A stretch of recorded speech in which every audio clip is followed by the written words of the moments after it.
I'm going to show you how I make apple cider vinegar.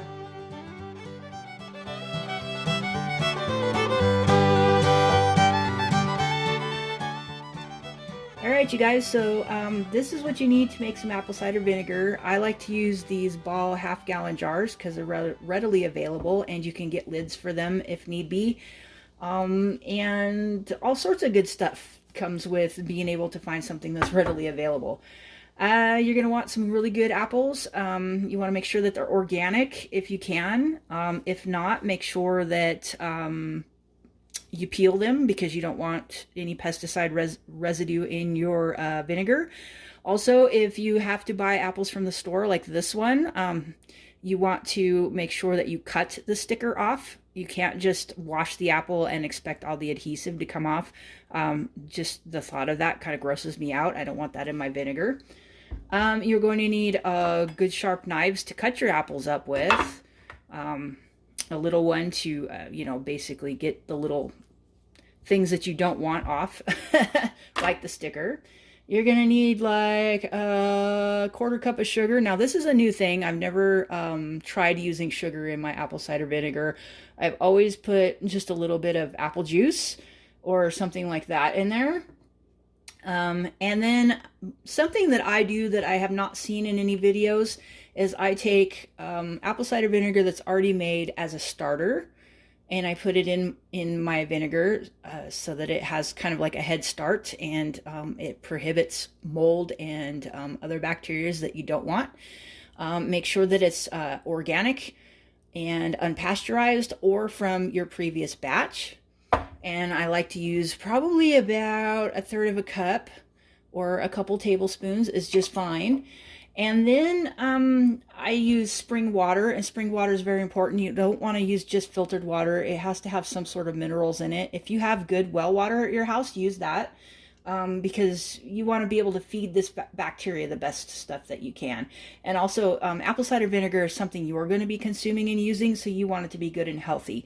I have to use Crystal Geyser because, well, our water is pretty janky. So that's what I use. And you basically I don't even measure it out because every batch is a little bit different. So once you get the apples in the jar and your other ingredients, then you put the water on top. But we're going to show you that in a minute. All right. Okay, so you guys want to cut up your apples kind of like in pretty big chunks like that. You don't want them to be very small. And who cares if they got bruises on them? You're making vinegar out of them. So just chop them with your big old knife like this. And if you accidentally get the core in there, this one really doesn't have it. But if you accidentally do, just take your smaller knife and pull it out. You don't want, seeds or anything like that in there. Apple seeds have a lot of toxins in them. Apples themselves have arsenic, and there's the highest concentrations of that kind of stuff in the seeds, so you don't want to put it. You don't want it in your vinegar. Fermenting and cooking apples helps to neutralize that a little bit, but you don't want to put seeds in anything that you make that has to do with apples. In case you ever wondered why you don't want to consume the seeds, that's why they're kind of poisonous.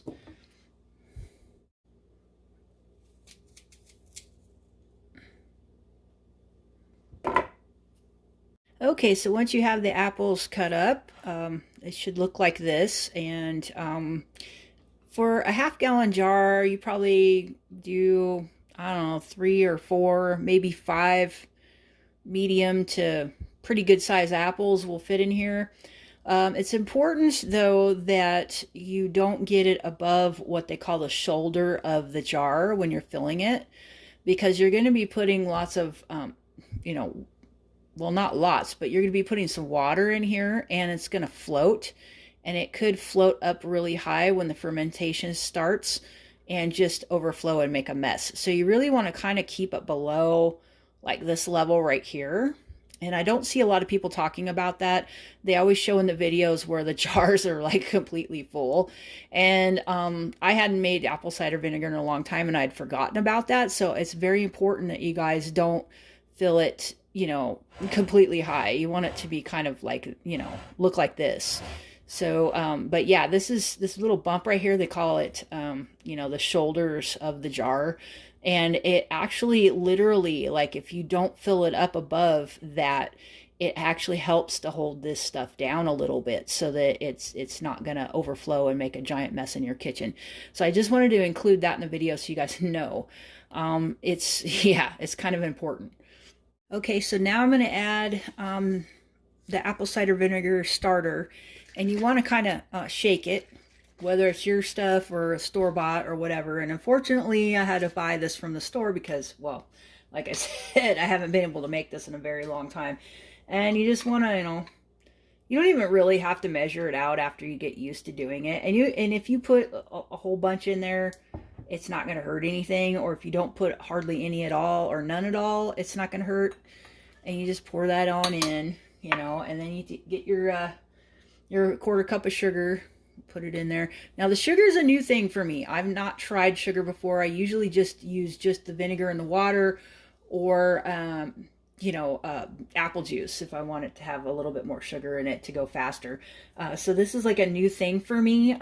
And apparently you don't mix it up. You just kind of do that and then put the water over top of it. And it works out pretty well so far from what I've seen.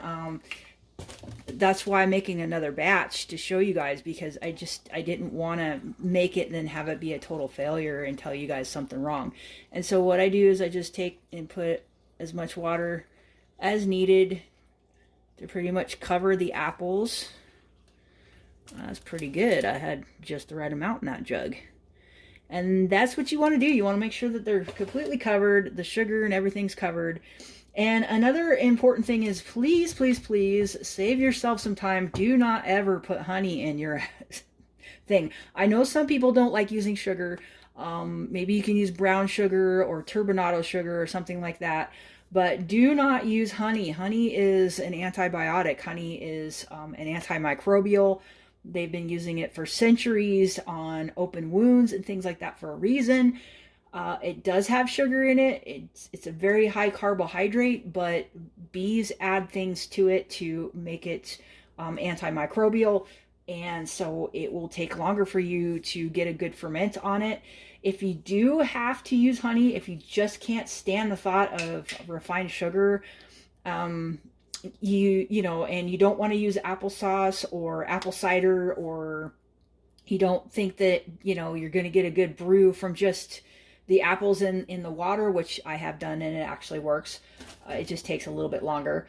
Then dilute your honey in a little bit of water first and let it sit around for a day or two before you put it in here, just to give it a chance to kind of just turn back sort of into sugar. And that's how they make meads and, honey liqueurs and things like that, is they have to dilute it with water. And it takes a really long time to ferment. So, just know that if you do it that way, it's fine, but it's going to take a long time, and you may not necessarily get what you want out of it. So that being said, now that you have the water in here, what you do is you basically, you take a wooden spoon or whatever and poke it down. And I just do it kind of like this, just kind of mix it up in there. And this is what you're going to be doing every day, once or twice a day, until it's fermented.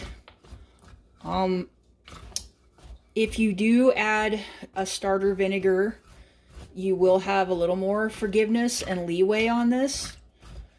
If you do not, you're going to have to really stay on it and do this kind of thing every single day to keep the mold at bay, because the movement is what helps it keep the molds and stuff out. So just know that if you don't use something that has acid in it, like the vinegar, in your ferments to begin with, you're going to have to really watch them closer. That's another reason why I recommend using the apple cider vinegar starter for everybody, especially beginners, because if you need to go someplace and you're going to be gone for a day, this stuff will be just fine on your kitchen counter without being stirred up for a day or two. But if it doesn't have the vinegar and it's not starting to really get sour, there's a chance that you could grow mold if you're not sitting here every single day once a day, just stirring it like that. And that should be it. And then all you do is just cover it and let it sit. Okay, another awesome thing about using these half-gallon jars is you can use coffee filters to cover them, which is just very convenient and handy, and very cheap. And they do get dirty, and you can change them and throw them away and not have to worry about it, or compost them. And I just cover it like that and let it do its thing, and yeah, it should be just fine. Fermenting for about a week and a half. This is what it looks like on this stage. And the apples on the top do get brown, so you have to keep poking it down and moving it around with a wooden spoon or chopstick or something like that. And I had a little bit too much, so I have an extra jar that's kind of like half full.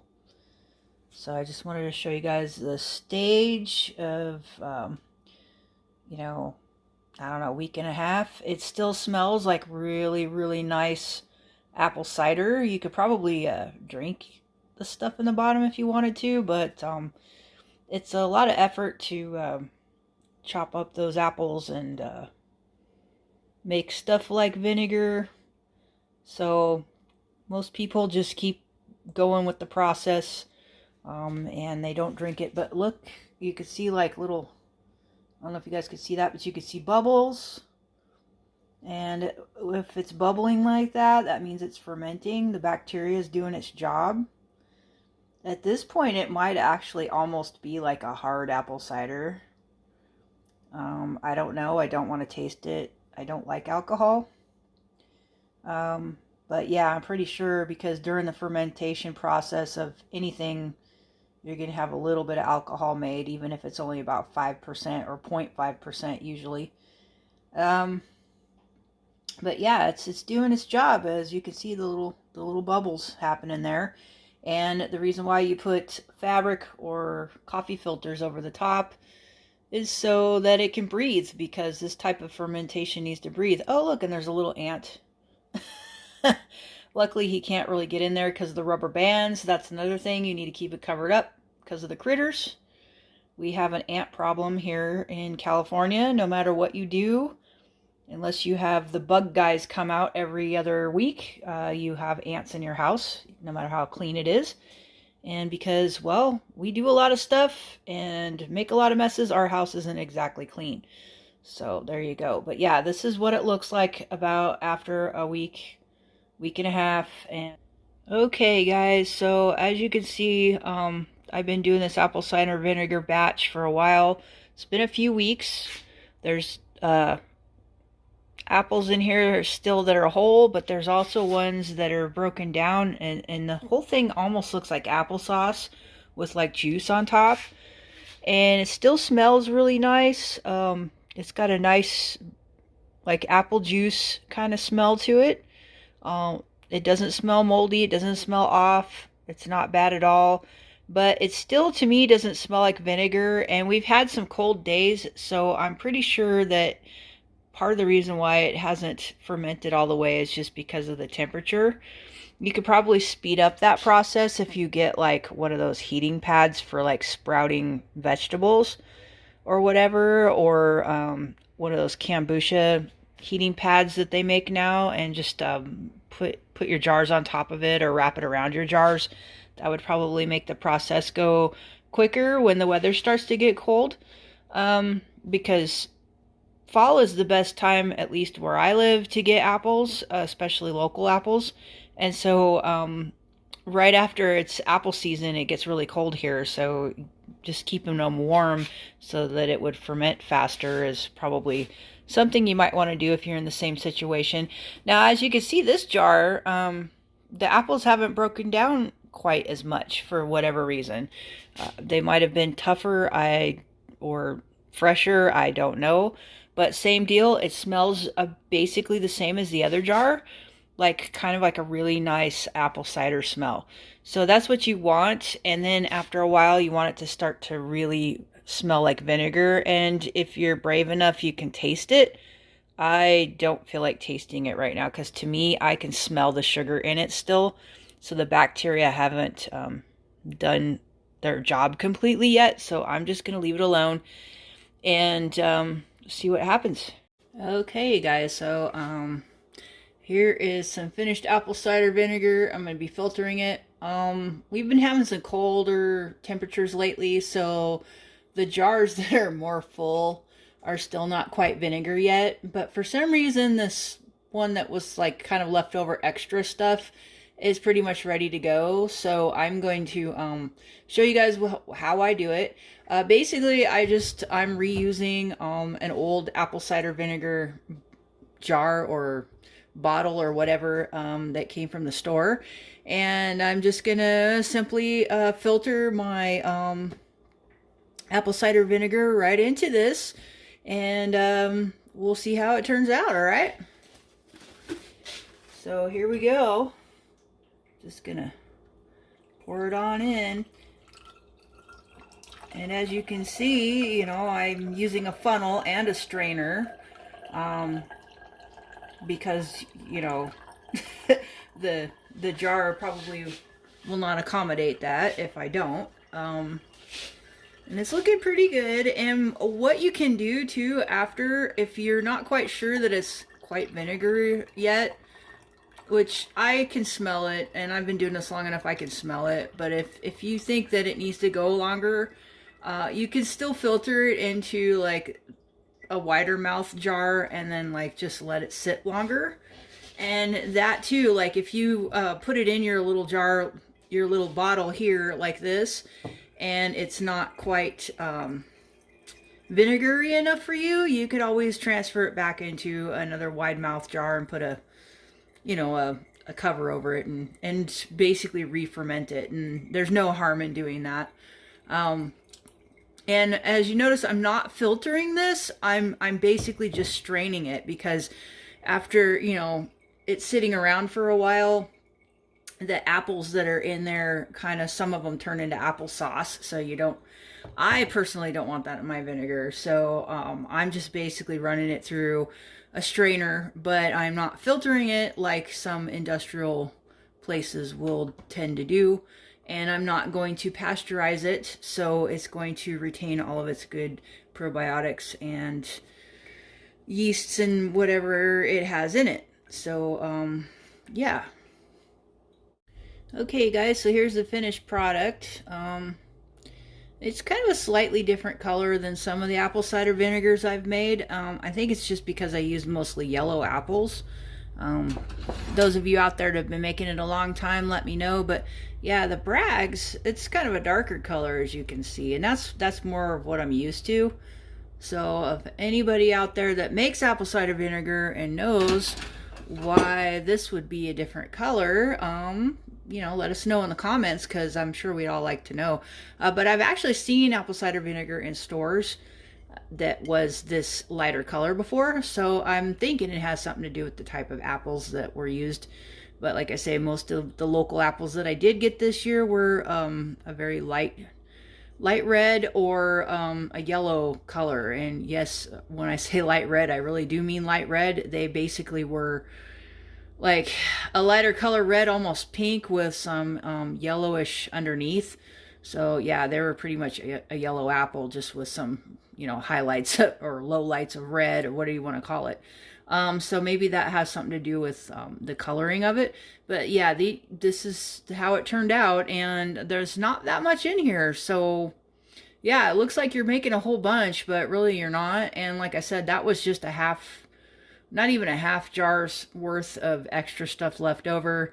And for whatever reason, it fermented faster than the other stuff. So yeah, I didn't want to keep you guys waiting, so that's why I decided just to bottle it up and show you the end result.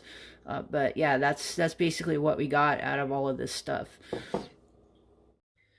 Okay, guys, as you can see, they're still in the fermentation process over here.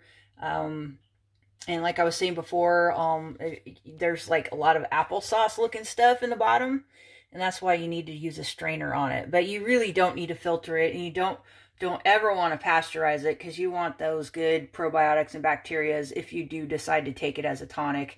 That's something you're going to need to do, and it still cleans just as well whether it's been, filtered and pasteurized or not. So yeah, I just recommend just taking a strainer to it, making sure there's not a bunch of applesauce in it, and you're good to go. Okay, guys, so that's how I made my apple cider vinegar this year. I'll probably be making a little bit more, hopefully, if I can keep it warm enough in my kitchen, because it is starting to cool down, especially at night, and that's why it's been taking longer to ferment. And hey, sometimes that's to your advantage. You don't want to have stuff ferment really fast and then have too much on hand or whatever, unless you're selling it or whatever. But anyway, and this new process with adding a little bit of sugar seemed to work okay. Not my favorite. Didn't speed up the process at all like I was hoping. All I did was just put a little bit of sugar in there. So yeah, there you go. Next time I'll probably just be doing it the way I normally do, just apples, water, and vinegar starter. So hopefully you guys got something out of this. Hopefully you guys, will be adventurous enough to start your own vinegar project. And thank you so very much for watching, and we'll see you on the next one. Bye.